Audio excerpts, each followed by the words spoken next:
সৰু-ছোৱালী বালিকা মজলীয়া বিদ্যালয়ৰ মই ষষ্ঠ শ্ৰেণীৰ ছাত্ৰী। বিকশিত ভাৰত বিদ্যাথল 2025 কাৰ্যসূচীৰ জৰিয়তে ভাৰত চৰকাৰে দেশৰ সমৃদ্ধি আৰু বিকাশৰ চিন্তাত আমাৰ দৰে কণমানি শিক্ষাৰ্থীৰ চিন্তা আৰু মতামতক প্ৰাধান্য দিয়াত শলাগ লৈছোঁ। ভাৰতীয় পৰম্পৰাগত উদ্ভাৱনীমূলক জ্ঞান আৰু প্ৰয়োগ বিশ্বত আজিও বিশেষ স্থান আছে।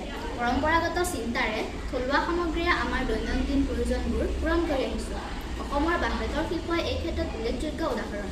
বাঁহ-বেতৰ দ্বাৰা স্থানীয়ভাৱে তৈয়াৰ কৰা সঁজুলি, বিভিন্ন সামগ্ৰী আৰু ইয়াৰ প্ৰয়োগে প্ৰকৃতিৰ সৈতে অসমীয়া লোকসমাজৰ নিবিড় সম্পৰ্ক সূচায়।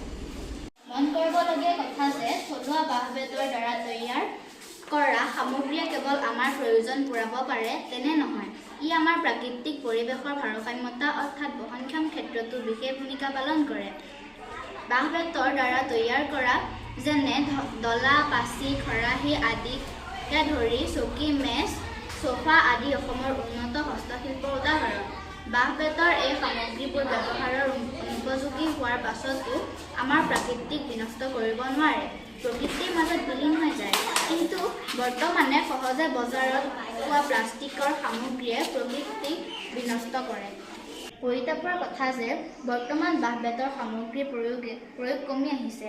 ইয়াৰ অন্তৰালত মূলত কেইবাটাও দিশ দেখিবলৈ পাওঁ। বাঁহ-বেতৰ সামগ্ৰী বজাৰত সহজতে উপলব্ধ নোহোৱা, উপযুক্ত প্ৰচাৰৰ অভাৱ। এই ক্ষেত্ৰত আমি থলুৱা উদ্যোগৰ প্ৰচাৰ আৰু প্ৰয়োগৰ লাভালাভ সম্পৰ্কে সজাগ কৰিব লাগিব।